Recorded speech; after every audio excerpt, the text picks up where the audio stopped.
everyone. My name is Brenna Atnikov. I'm a principal at Rios Partners. We're a social impact company that designs and facilitates innovative, adaptive strategies that enable groups of diverse stakeholders to work together. Today, we're here to reflect on the ongoing work of Rediscovering Hawaii's Soul, a collaborative movement seeking to collectively address Hawaii's most complex and divisive issues. So a bit more about the project. Rediscovering Hawaii's Soul brings together people from multiple identities and sectors, experiences, and perspectives to create a better future for Hawaii. The life force behind this work is this essence, this teaching of Hawaii's soul, which we'll hear more about in our time together, and the teachings and guidance that it provides for how to create a better future together. In the beginning, how we got started was in summer of 2022 at the invitation of the Hawaii Executive Collaborative, or HEC. And with the guidance of Rios Partners, we brought together 43 leaders from diverse sectors and backgrounds in Hawaii and worked together to create a set of scenarios that consider different futures for Hawaii. And these were called the possible futures of Hawaii's soul. In 2023, the inaugural RHS network gathering included more than 250 individuals, where participants used the scenarios to co-create a collaborative agenda. And that collaborative agenda is comprised of topics and issue areas that can and must be addressed now to create a better future for Hawaii. Some of these topics include, how do we keep Hawaiians in Hawaii? What is the future of the role and presence of the military in Hawaii? What's the future of tourism? How does our education system need to evolve? And how will we integrate the teachings of Hawaii's soul into all of our actions? So that collaboration agenda was created in 2023 and has continued to guide the work of the network to this day, and will continue to do so for years to come. So I am pleased to introduce this group of leaders who have been involved in the work from the very beginning. We're going to tell us more about their experiences and their stories as we move through this conversation. So allow me to introduce them. We have Duane Kurisu, who's the chairman of Hawaii Executive Collaborative. Hi, Duane. Kamana Crabbe, who's the executive lead for Rediscovering Hawaii's Soul, with also the Hawaii Executive Collaborative. Lovely to be with you. Shelee Kimura, who is the president and CEO of Hawaiian Electric. Lovely to see you. And last but certainly not least, Māpuana de Silva from the Halau Mohala Elima, and who we fondly refer to as Auntie Mapu. So if you see me and hear me referring to her as Auntie Mapu, I can't help myself at this point. So lovely to be with you all, excited to be in this conversation. And I'm just gonna kick us off, Duane, just by asking you to tell us a bit more about the history of HEC. How long have you existed? How has the organization evolved? And how is it that HEC came to play the role that it does in helping Hawaii address its most critical issues? The Hawaii Executive Conference had its start over 50 years ago, and it was started by the Big Five. So Big Five were 5 companies in Hawaii that control Hawaii economically and politically. And as these companies started getting sold off or started losing their influence in Hawaii, the Hawaii Executive Conference started to was looking to find its own way, and that lasted for probably 2 decades.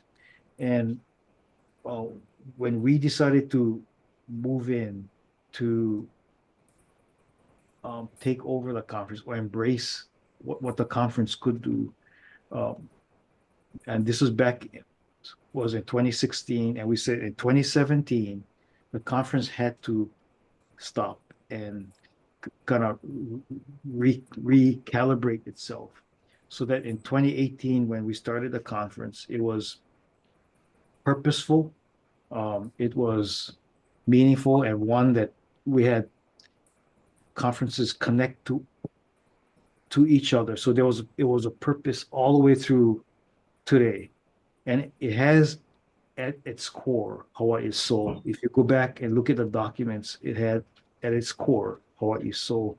In making the conference purposeful, since we had all of the leaders in the from Hawaii in the conference, we had government leaders, the governor, all the mayors, most of the CEOs in town, nonprofit leaders, government union leaders, and education leaders and community leaders all in one place. So we decided, well, when we're going to move forward, we're going to tackle Hawaii's most critical issues. And we're going to use every conference not only for inspiration and aspiration, but also as a way as checkpoints on commitments that we made in prior years. So this then became more than just a conference. It was a year-round endeavor.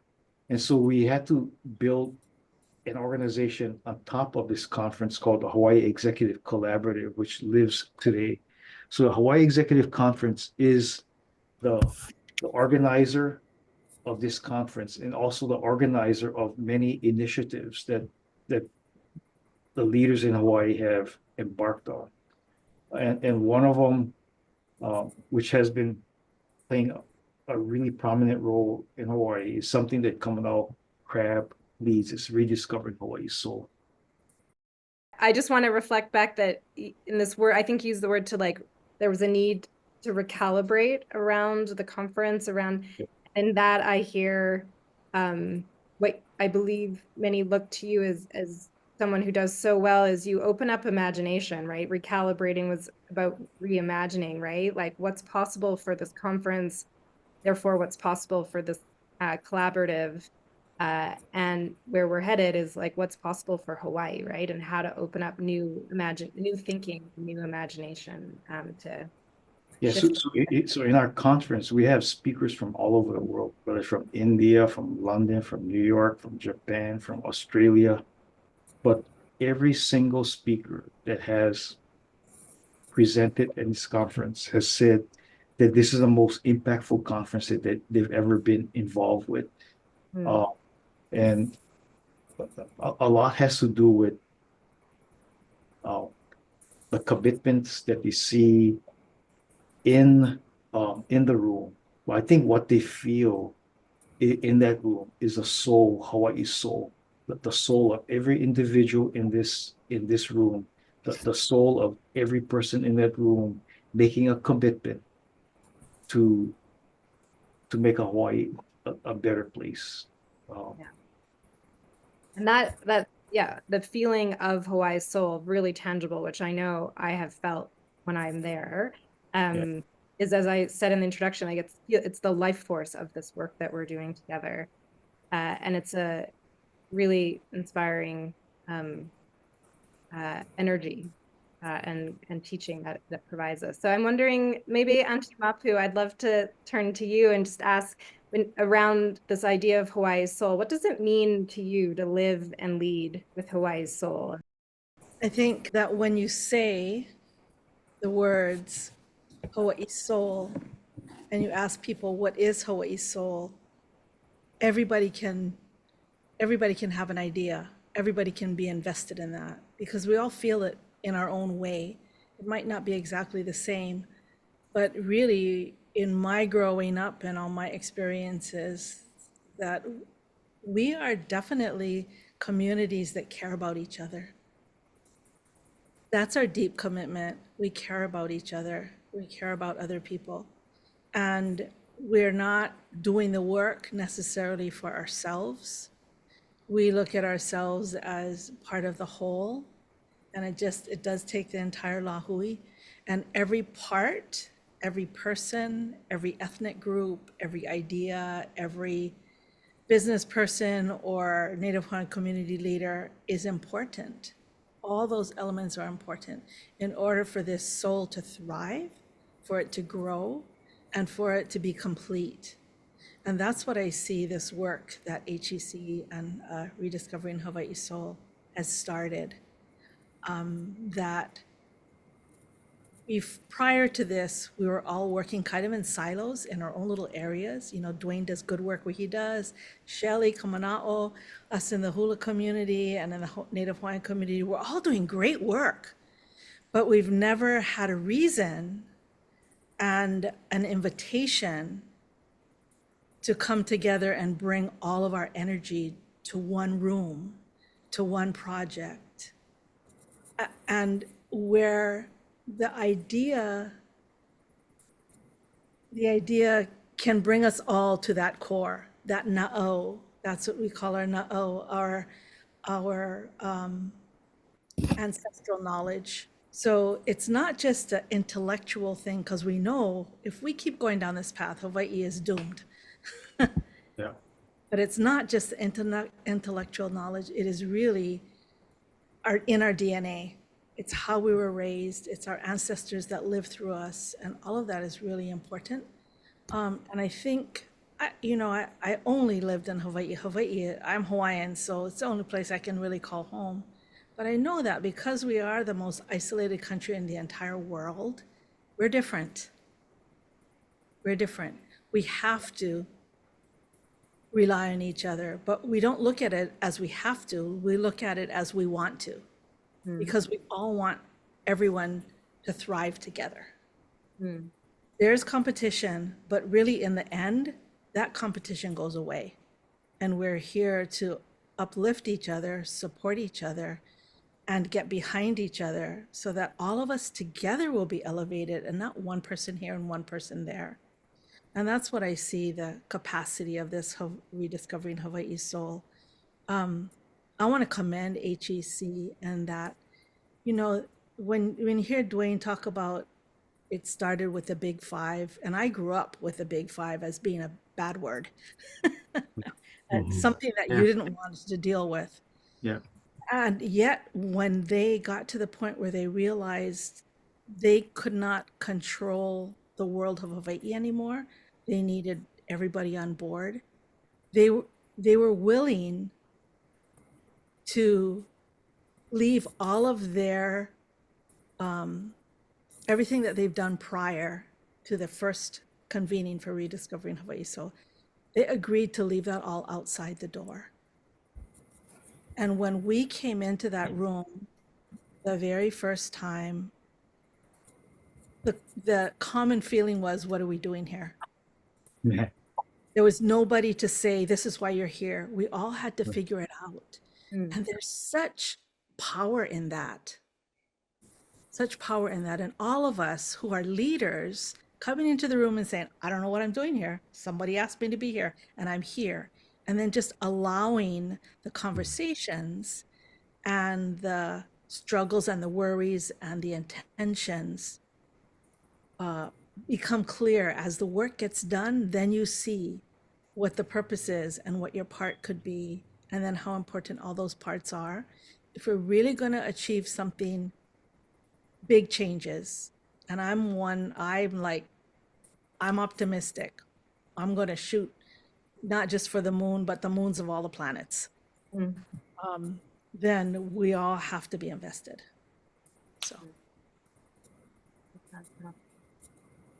Shelee, I'm curious from your perspective about living and leading through Hawaii's Soul, especially, seeing your hula and the expression of Hawaii's Soul through you, and I've seen you dance and it's beautiful, and you lead a large utility, and, you're in lots of different places. And so this range that you have in terms of the expression of Hawaii's Soul and the places that you live, work, and play in Hawaii. I'm just curious what comes to mind when you hear this notion of Hawaii's Soul and what it means to live and lead through the teaching. Yeah, mahalo, Brenna. Mahalo for allowing me to be a part of this conversation. And I think just listening to this conversation so far, I'm going to start with humility, because you come into the room recognizing how much everybody has to contribute, and the knowledge, the wisdom, the heart that people bring to this conversation. And when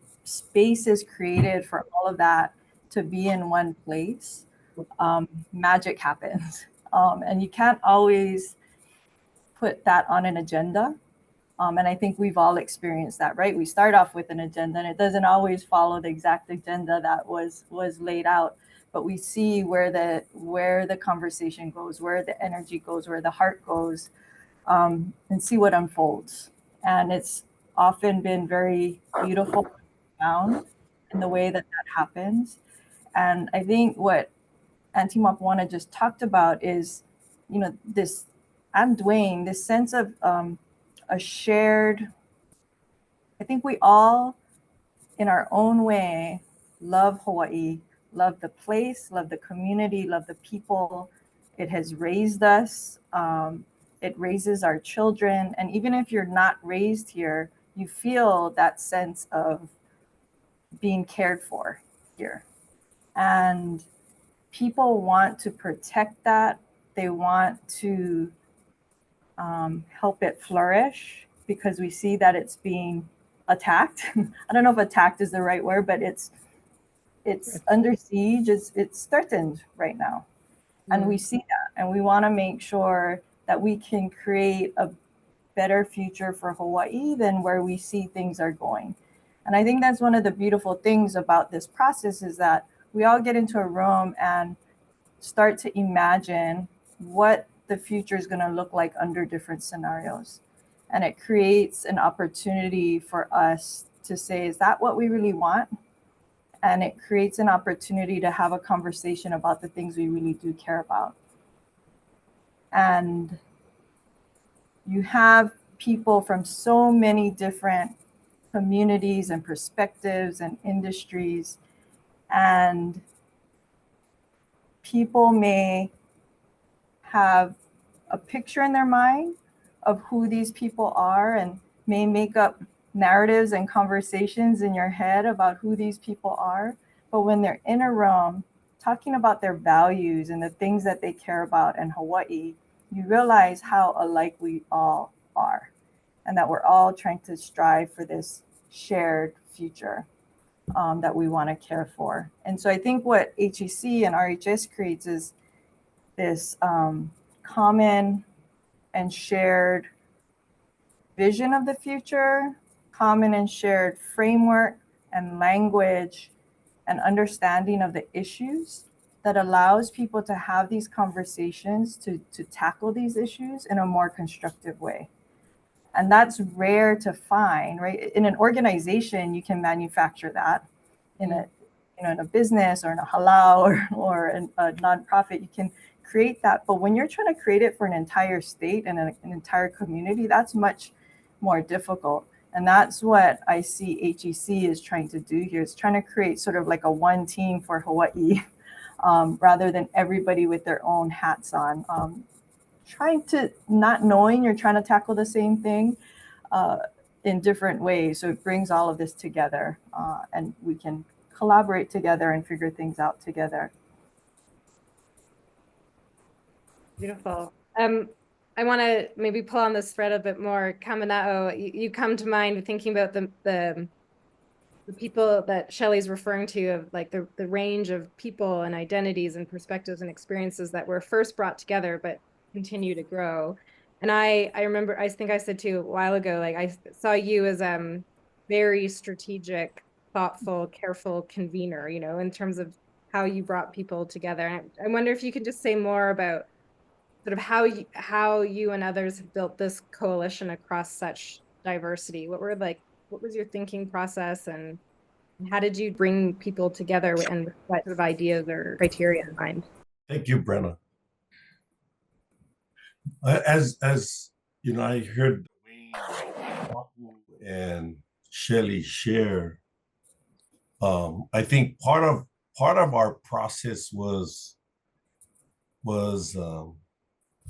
either grounded or the situation and context before we had assembled was that Hawaii was coming out of some very auspicious and tumultuous times right before COVID, and in 2019, there was this highly controversial issue of telescopes on Mauna Kea that really divided our community as a state, whether government, Native Hawaiian community, general public, business community, affected our tourism, and it spread far and wide for our people here in Hawaii. And so it really started with the core of the Hawaii executive leadership with Duane and the board.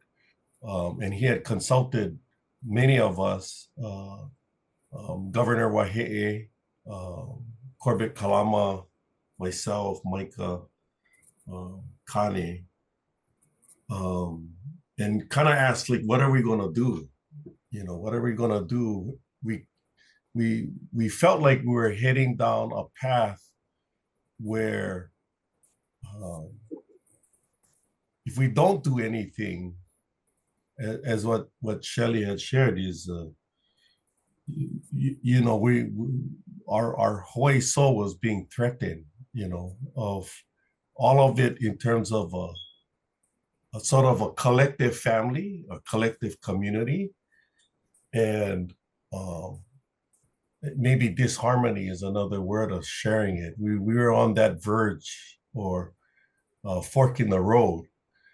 And so we gathered in 2022 and we had some very forthright, direct conversations and discussions about all of these issues, you know, climate change, education, and so forth.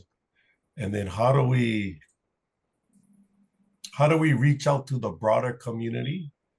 And we particularly thought of Native Hawaiian community because many of the issues we're dealing with in Hawaii regarding land, water, ceded lands, which are public lands under the state government and federal government, which has a history of going back in time to the Hawaiian Kingdom and sort of the intergenerational or historical trauma of the overthrow of the Hawaiian Kingdom. And Hawaiians, I think it would be fair to say that Hawaiians in our own homeland are feeling alienated and strangers. And so we needed to be an active voice, but we also needed to share and to be part of the solution of making Hawaii a better place. We sat down with Rio's partners and we went down a list, and part of our challenge was getting leadership from the Native Hawaiian community. And we strategized, contemplated sort of your unconventional route of leadership and went with sort of the cultural foundation. If we were to spread this message of coming together, we really needed Native Hawaiian elders. And so through discussion, you know, it's not only myself, but others as well participated in identifying some of our very prominent Native Hawaiian elders in the community. Many of them, like Auntie Māpuana, are kumuhula. Kumuhula are masters of not only Hawaiian chant and dance, but they are loeas. They are highly esteemed experts in mo'olelo or history or folklore or legends. And they have tremendous respect and are honored in our community. So rather than your typical sort of, you know, leaders, say like from government or because of education, your title, we felt that identifying our elders, and especially kumuhula, who were the cultural icons of our people, and also they have a large reach. They have dance schools, not only here in Hawaii, but internationally, in Japan, in Europe, in South America, in the United States. And so our elders were Enti Mapu, Enti Pua Kanahele, Kumuhula Hokulani Hope from Maui, Kawai Kapu Hewitt from the windward side of Kaneohe, Kahaluu. We also had other elders who were on the forefront of Hawaiian activism, sort of like Uncle Walter Reedy from the island of Molokai, which is a very rural community. And so we started identifying them as the sort of the beacons of our cultural knowledge and sort of ancestral knowledge and traditions, which I think made a big difference because they really helped to keep us focused on the discussion. What is Hawaii soul? And then sort of like provoked the question, well, not just only what it is, but what are we gonna do? As Mapuana shared, because after the discussion on Mauna Kea, we realized that there's much more that we are confronted with as an island state, island nation, and that is if we don't do anything now, we will be irresponsible in leaving a legacy to our children, our grandchildren, and 7 generations down the line. So part of rediscovering Hawaii's soul is truly about what many have shared already, not only caring about Hawaii, the values that we've learned to grow up as sort of the social fabric of a very multi-ethnic society. But I think is we are focusing really on the same path in terms of what we commonly can agree on and believe in making Hawaii a better place to thrive, and holding ourselves accountable. And that's where we had developed our framework for the focus is on Hawaii, and giving back, or the reciprocity to its people, its land, and the spirit in like what Shelee had shared, I don't even know, like you have California, the Sunshine State, and you have others that are like the Apple Peach State. I think Hawaii is the Aloha State, you know. And so we gravitate to Aloha because we kind of know what it is to be respectful, to honor, to help, support, care for one another, And so therefore, we sort of all got in this canoe together. We were paddling the canoe as we were building our common knowledge together on our own destiny for rediscovering Hawaii's soul.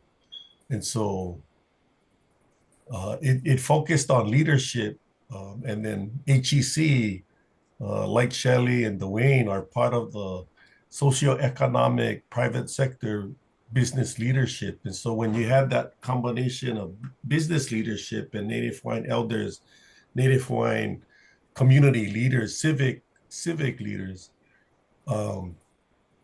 that I believe that was the first time in our time that ever had occurred.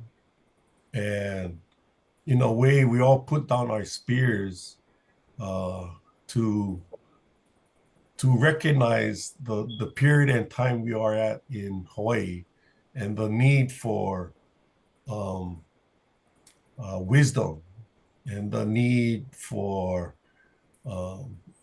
deep conversation, on the concerns we have, and then uh, coming together for ideas that we can commonly agree on to move forward. We may not all agree, but at least we agree to a certain degree that what is best for Hawaii. Hmm. Yeah. Hmm. Can I add something to what No, Kamana you said? cannot. Okay, No, thank you. no, you Okay, can't. thank you. Aloha. Go ahead, Duane. Um, when Kamala was talking about the invite list for this 43 people, we deliberately left out government, um, people in government. And I remember someone asking at the end of the second day of these, it was 2.5 day sessions, the second 2.5 day session. Somebody said, look around, there's no people from government here. And the answer was it was deliberate that because we didn't want to politicize what we were doing, and that when we when we go when we have an issue for policy, we're all going to go in together. Hmm. Not as Native Hawaiian, not as business, not as education. No, we're all going to go in together to get new policies made. Um, so But yeah, we left out government, but then we had all these different diverse groups of people, leaders in town. But amazing thing is, without government, we all found that we actually were in alignment in almost everything. I mean, we have different ways of getting there, but we're in alignment. And to this day, one of the most I smile whenever I see Mapuana and Catherine Noah. Catherine Noah is a chairman of Central Pacific Bank, and it was highly unlikely that you guys would ever end up being really good friends. But seeing them both standing together, sentinel to protect Hawaii's soul is just, it just, it, to this day, it still blows my mind. Yeah. And we have another lunch date coming up next week. Oh, you do. Oh, you guys are buddy, my They're boy. buddies. They're buddies. I wanted to get Can I say, I want to ask you a question, Brenna. yeah. I remember, I think after the second day of the first 2.5 day session, you and Adam and came up and said, this is highly unusual. So you saw how we had some heated discussions, or we were opposite views of certain things. But when it came for lunch and dinner and having drinks, we're all together. And you said it's highly unusual, but that's how we are. Yeah. That's how we are. Yeah. So can you share about your experience regarding that? Yeah, now that I think I know more about like genuine aloha, not the marketing concept aloha, but genuine aloha and Hawaii's soul. I think how I'd answer that. If you'd asked me it 2 years ago, I probably would have said something different. But now, I think the guidance of how to live with aloha and treat people and listen with curiosity and seeking to understand as opposed to only to listen so that I can respond to what you're saying. I got the sense that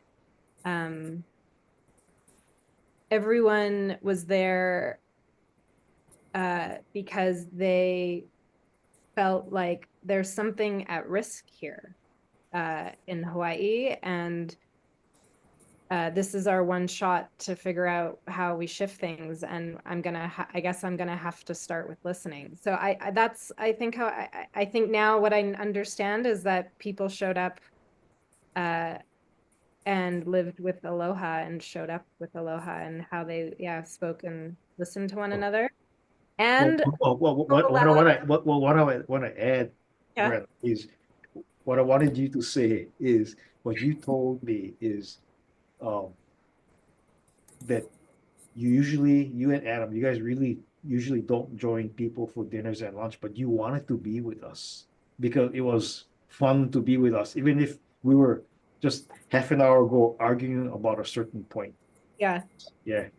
Yeah, and I guess maybe because, I mean, to you it was arguing, to us it was generative dialogue. It's like, wow, these people are really trying to figure out what the other person is saying. Like they really want to understand. And yeah, and that's funny because we do most of our work while you're all at lunch and dinners and, you know, figuring out our agendas for the next day. So yeah, I really wanted to be able to just sit with you all and see how you all, yeah, just be part, because there was so much storytelling going on, right? And just like, and talking about the history of Hawaii and why things were the way they were from different perspectives. And yeah, there's just a lot of care for one another. And it didn't have to necessarily be love or like of each other, but there was a lot of care for each other. And I see that still as a big part of the DNA of the work. So maybe like, and that's where I kind of wanted to go, just based on what you've all been talking about, is at least in my work in Rios, you know, initially when people are asking about the impact and the results of our work, and we talk a lot about these relationships and the transformation of relationships, it can for people feel intangible, or is that really the results we want? Like, isn't there something more than, quote, just a transformation of relationships? But from the stories we're hearing now and stories that you've all told me over the years, it seems that by bringing these unusual allies together and the relationships that have formed as a result, we still hear, I never imagined I could have been in a room with so-and-so. I'm curious to hear from each of you, like, just what's your sense of the value of transformed relationships as a result in and of itself in this transformative work, and what you've seen and experienced in that realm around trust and relationship? For me, just philosophically, everything starts with trust. And so when you ask that question, that's the foundation of everything. So if we can transform relationships to create trust amongst people, then you have a really strong foundation to do everything else. So even if it doesn't happen in that room, you've now created a relationship, like Auntie Māpuana and Catherine going to lunch. You've now created a relationship where people feel like they can have a conversation and they don't have that story in their head of who that person is, and you know that they're not approachable and that they're against all these things. You realize people are genuinely trying to solve problems together, and it opens up the door for those conversations to continue to happen. And then I think once two people do that, it just starts to spread through our community. That mindset starts to spread through our community because we are such a close community, and it is about relationships. So you start to cross-pollinate across communities more and more, which creates a more cohesive base for us to address a lot of these issues, very, very difficult issues that are being tackled right now, and sensitive issues.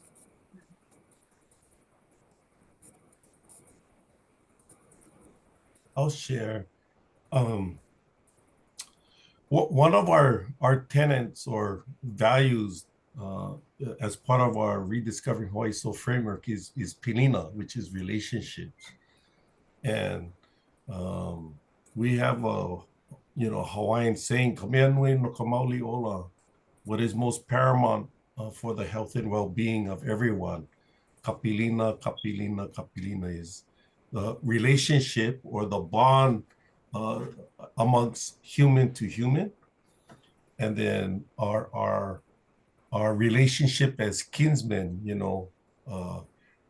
to others, and our relationship to the land in which we are from, born and raised, where we live. Then also our relationship to our ancestors and our ancestral spirits, and when the elders were guiding us to kupuna, it was getting to that very guttural level, like Māpuana shared our na'au, is the depth of understanding the soul of Hawaii is part of our history. It's part of our roots, not only as Native Hawaiians, but everyone who lives here, because we have a very common history of being born and raised here, that in the olden days and even today, in order to survive, we really had to build upon our relationships and how you navigate the community, the formal and informal leadership dynamics. And so by doing that, having sort of the expertise and the wisdom made it, as Shelee had shared, cross-pollinate, which is very unusual for here in Hawaii, you know. And it truly was from our community, and in sort of meeting in the middle, you had leadership from private sector and others that really came together to address a lot of the very high level controversial issues facing our people. But relationships is a very core element of our framework on how we move forward in building trust. Yeah. Can I just add one thing? Because Kamana reminded me of it, and you could hear it weaved into his conversation, that it's not only the relationships of people, but it's also reinforcing the relationship of people and land and environment. And that's a really big part of the conversations that we're having as well, and creating that as a more of a norm in how we do things in Hawaii. I think when we all came to that first meeting, not knowing really what it was about or what we were doing there, we all came with our walls down because we didn't know. You don't know what's going to happen, so you don't know what kind of walls you have to build. And I find myself, even in the hula community, sometimes when I'm going into a certain environment or situation or event, I have to prepare myself by putting up certain walls to keep myself in that really positive, right? That positive space. And I feel that when we first convened, and then every convening since, and everything that I've done, including the small community sharings where we go to like the DOE, right? Or we go to Bank of Hawaii or these different places. I have felt that there have been no walls.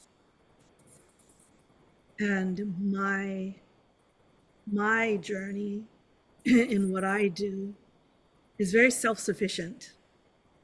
I don't have to know Catherine, no. I don't have to know Duane. I don't have to know Shelee.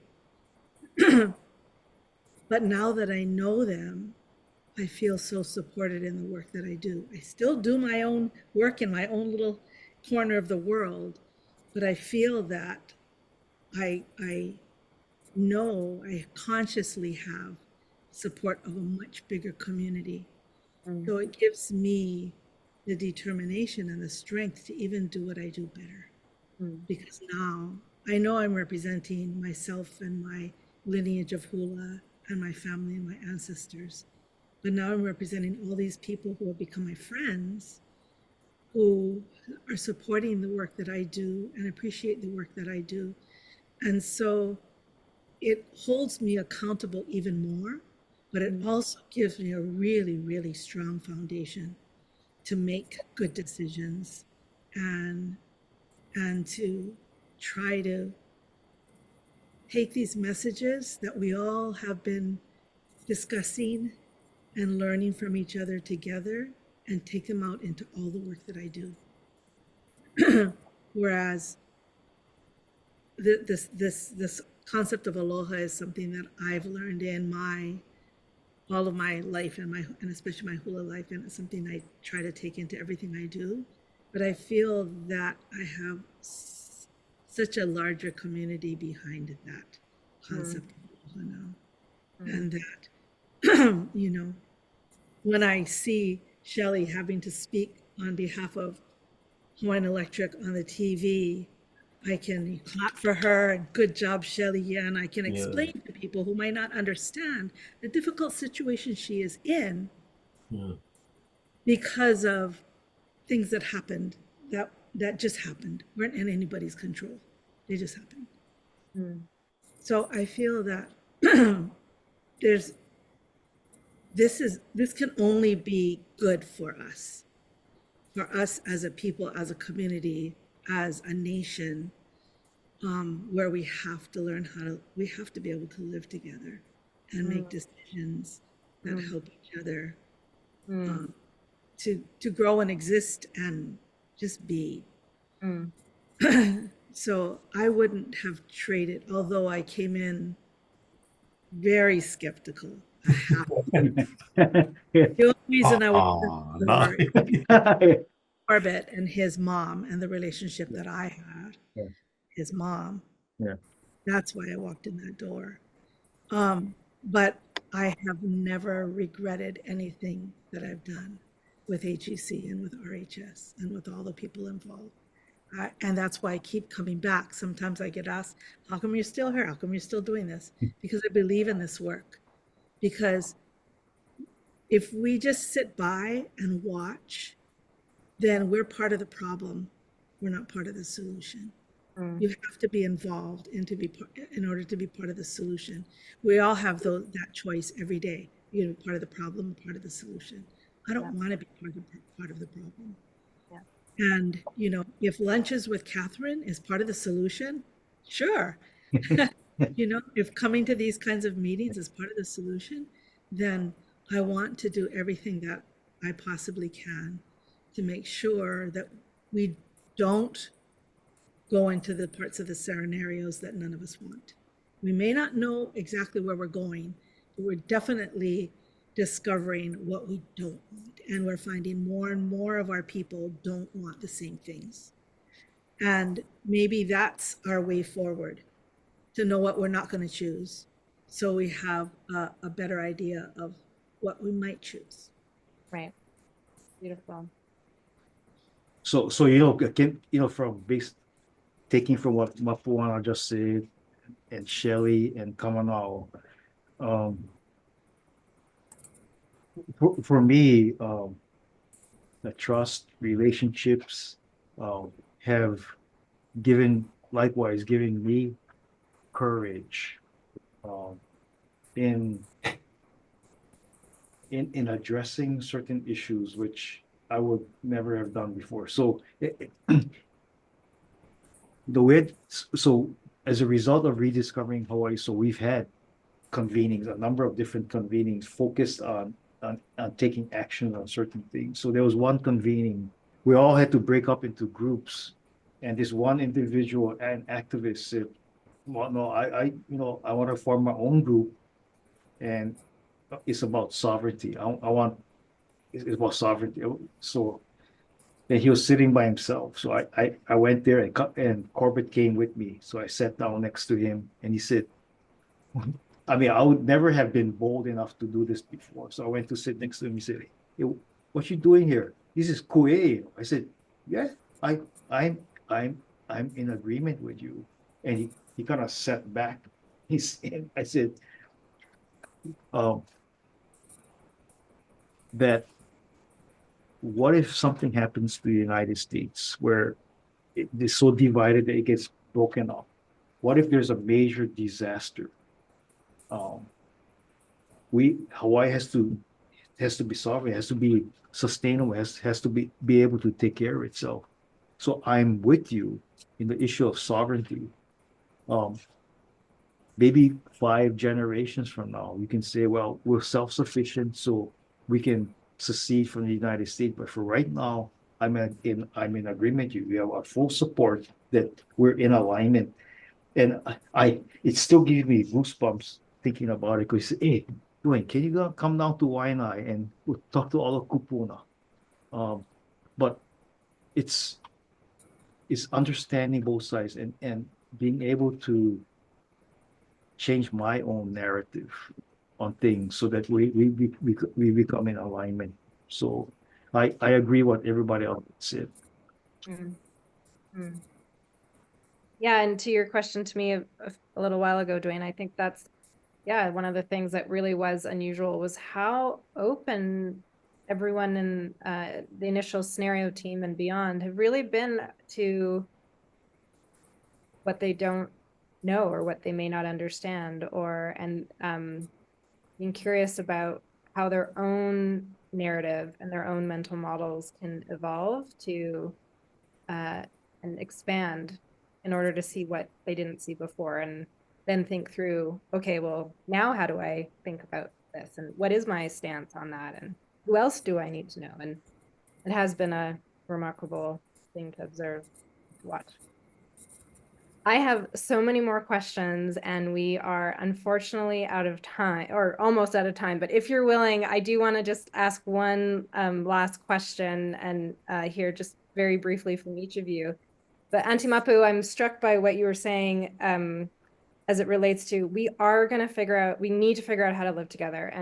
And Hawaii is a microcosm of that on a planet that is experiencing more conflict and more uncertainty than, since World War II is some of what I've been reading about. And so we are in this sort of place in the grand scale of history, having to really grapple with this question of how are we all gonna live together on this planet? And so I'm curious, just from each of you, what has this work taught you? What guidance would you give to others trying to work on this question of how do we live together, whether it be in a small geographic region or they're thinking about it on a larger scale? But what does this work teach you all that you think others should know about how we might respond to that question?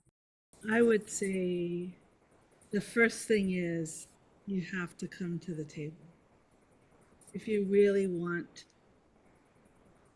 to work together, to survive, to figure things out, then you have to be present. If you're not present, then you're not going to be part of the process and part of the solution. And you don't know who needs to be in the room in order for that to happen. So the more people that can be in the room, can be on board, I'm not saying that they have to buy into it, but they have to have hope. There has to be hope that things can be better, that we have the capability. We have the capability of messing things up, but we also have the capability of making things better. There has to be a solution. And if you allow yourself to be open to other people's participation,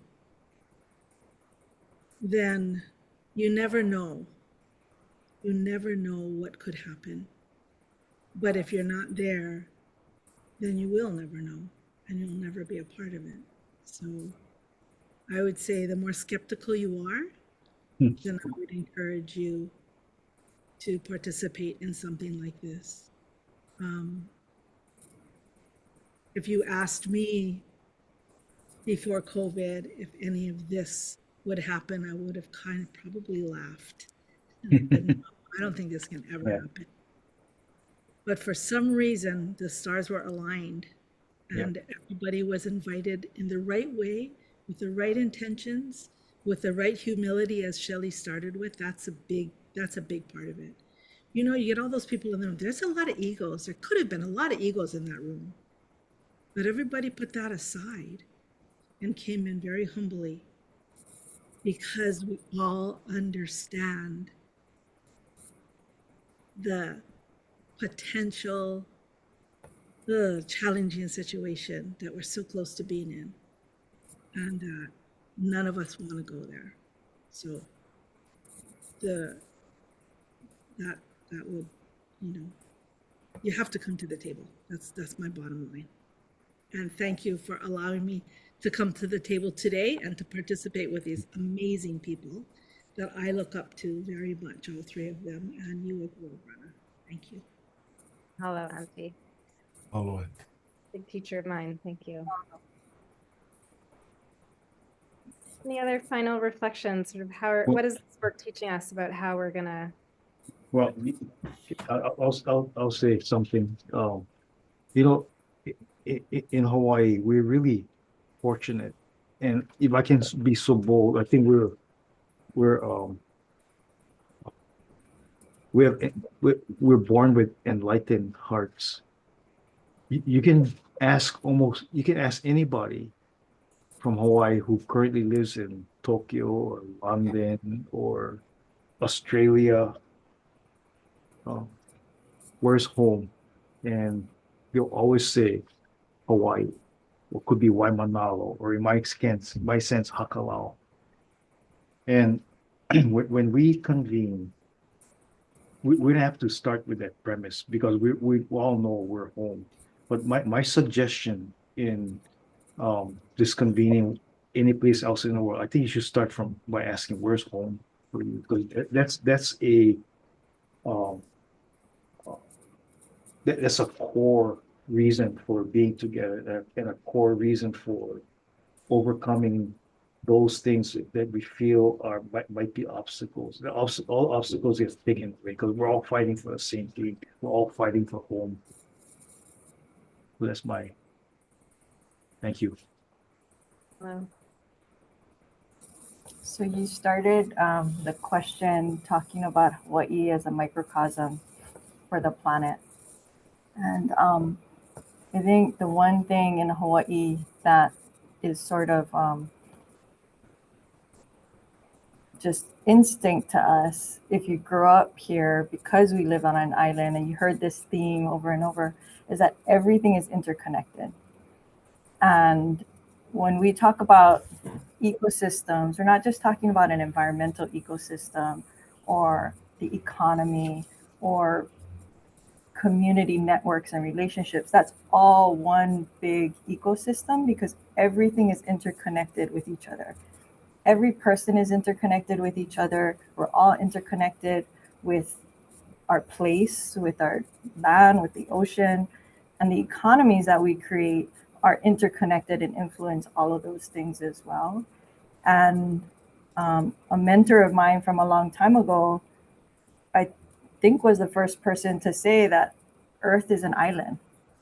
And so we are experts and the generations before us and the people that are of Hawaii and all of their ancestors are experts on living on an island.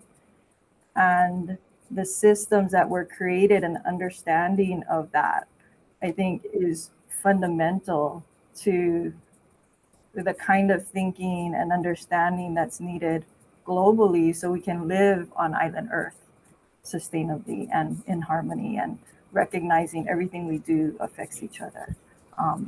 So for me, that's what I hope people see when they see Hawaii and they see that that can be a model for something much broader.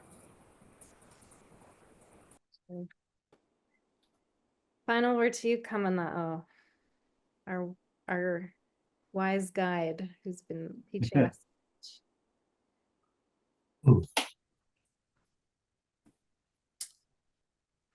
You know, in one of our convenings there, when we really were focusing, what is this journey of rediscovering Hawaii soul? And then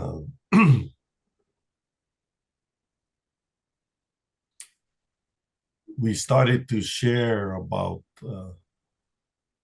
as Shelee just expressed in terms of the deep knowledge from our culture and ancestral wisdom of, you know, our cultural practices of just learning about our environment, of, you know, different seasons and when to go fish, when to go harvest, and how that's like part of the story of our dances, our hula, our chants. And then what I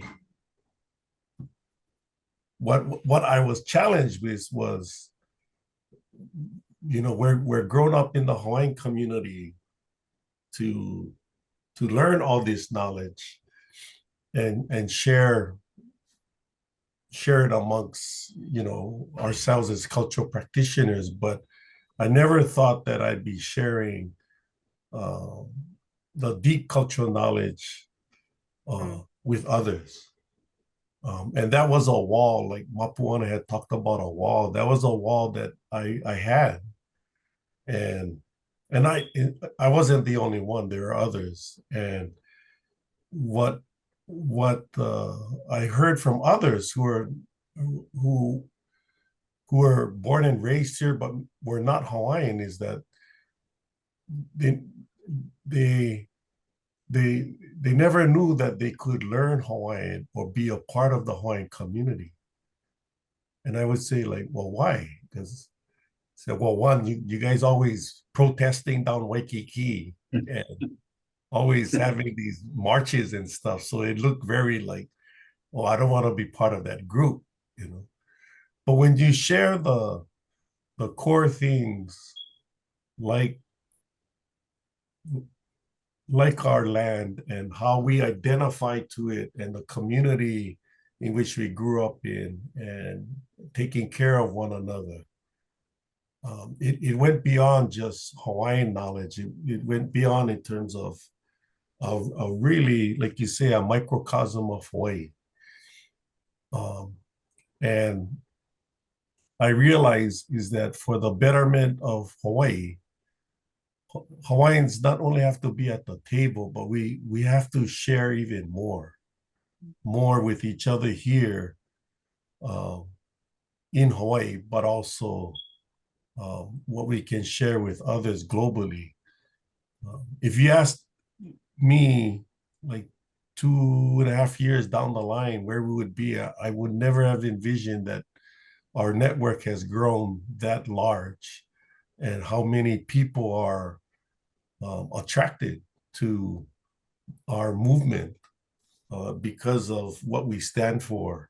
And then I would say our passion and commitment to really making Hawaii the paradise we truly want it to become as part of our destiny, not only for ourselves, but really for our future generations. You know, it's becoming a reality. You can touch it, you can smell it, you can feel it.